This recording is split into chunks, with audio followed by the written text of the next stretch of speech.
Pessoal, presta atenção.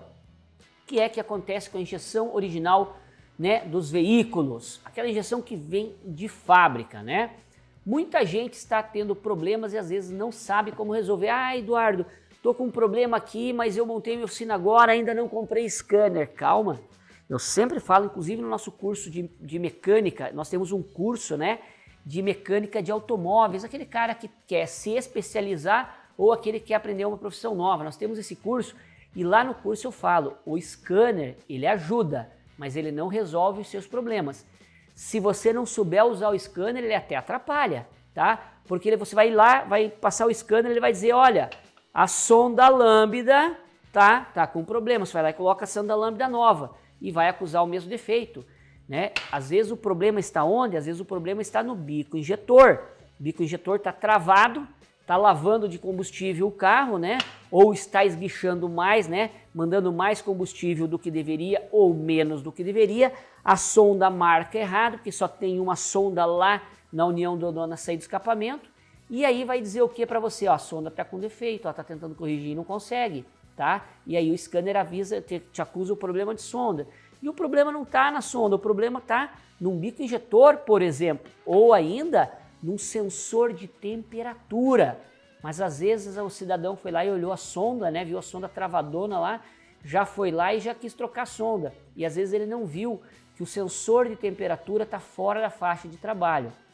Eduardo, mas como que um sensor de temperatura de água ou um sensor de temperatura do ar de um motor pode fazer o carro marcar errado o valor da sonda? Vamos lá. Nós temos dentro da injeção eletrônica, né?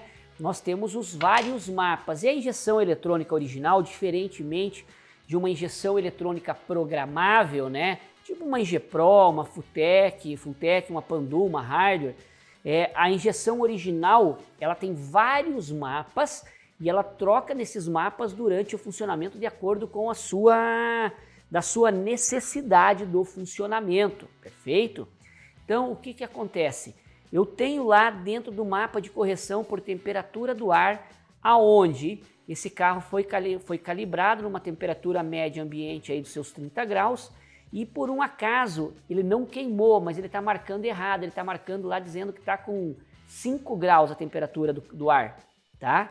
O que vai acontecer? Ele vai lá no mapa de correção de temperatura de ar e vai buscar a informação. E a informação que tem nesse mapa diz que nos 5 graus, por exemplo, de ar, ele vai ter que colocar uma correção de 10%, 15%, estou dando só um exemplo. Eduardo, mas por que tem essas correções? Vamos voltar um pouquinho aí na história do automóvel.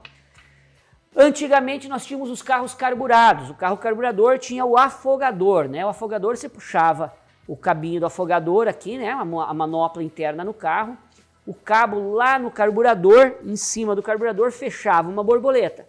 Se eu fecho a borboleta no carburador, eu crio aquela depressão interna ali e faço ele arrastar mais combustível ali no centrador, no Venturi, né? E ele arrasta mais combustível. Nos carros com injeção eu não preciso do afogador. Por quê? Porque eu tenho injeção que faz o serviço. A injeção lê que a temperatura do ar ou a temperatura do motor está abaixo da programada de funcionamento. Por exemplo, temperatura do ar 30, 40 graus, temperatura do motor 70, 80 graus. Abaixo disso ele tem as correções no mapa, tudo normal. Mas aí um sensor desse começa a marcar errado e marca lá que o motor está 10 graus, 15 graus e na verdade ele está 70, 80. O que a injeção vai fazer? Vai corrigir para mandar mais combustível, altera a correção de combustível, de ponto, um monte de situação, né? Que tem lá dentro dos mapas. Então, o que acontece? Um sensor de temperatura do motor ou um sensor de temperatura do ar marcando fora da faixa, tá? Faz com que o carro gaste mais, faz com que o carro não se comporte direito. Às vezes o carro não é que o carro vai falhar, tá? Ele simplesmente vai ficar mais gastão. Lembra aquele cliente teu, agora tem muito cara que agora vai coçar a canela aí, né? Que ele reclama, ele já levou o carro na tua oficina, tu já limpou os bicos injetores, tu já trocou as velas e o carro continua gastão.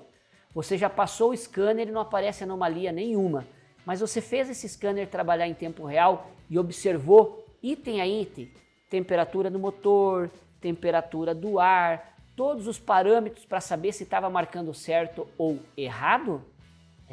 Às vezes o problema está num desses sensores. Ou às vezes o problema pode estar na sonda. A sonda ela não está totalmente travada, mas ela está o quê? Com o range, ela deu um problema nela e o range de leitura, uma sonda banda estreita, uma sonda planar como essa aqui, ela tem um range de leitura que vai de 0,100, 0,150 milivolts até 900 milivolts, por exemplo, tá? E aí ela travou marcando ali de 150 a 200 e travou nos 500. E aí lá no motor, a hora que o sensor MAP ou o sensor MAF lê que você está com o pé no fundo, ele vai dizer, ó, a sonda está marcando só 500, 520 milivolts, carga combustível aí para dentro, que precisa alimentar esse motor. Só que na verdade já estava alimentado, mas como o range da sonda desregulou, né, deu um problema na sonda, ela está funcionando, a luz de anomalia não vai acender, porém o motor vai estar dando excesso e para a injeção vai estar chegando informação que está certo, que está dando falta ao motor. Ela está mandando lá a correção de 5, 10, 15, 20%, dependendo da injeção original, qual o percentual que a injeção original corrige, carro a carro, sistema a sistema corrige diferente, tá? E aí vai dar problema, esse carro vai estar gastando. Mas se ele estiver marcando a menos, não tem problema. O que vai acontecer? Vai gastar mais combustível. Agora, e se essa sonda estiver marcando, que está, né, estiver marcando excesso, que está lá nos 900 milivolts, ele tinha que estar andando lá com 400, 500. Ele começa a tirar combustível. E vai tirando combustível, o motor já está seco, aí o motor pode quebrar, pode queimar junta, pode derreter cabeçote. Então olha só o quanto é importante vocês conhecerem o funcionamento. Lógico que nesse caso aqui vocês precisam de um scanner, tá? Agora não adianta ter o scanner e não saber trabalhar com o scanner.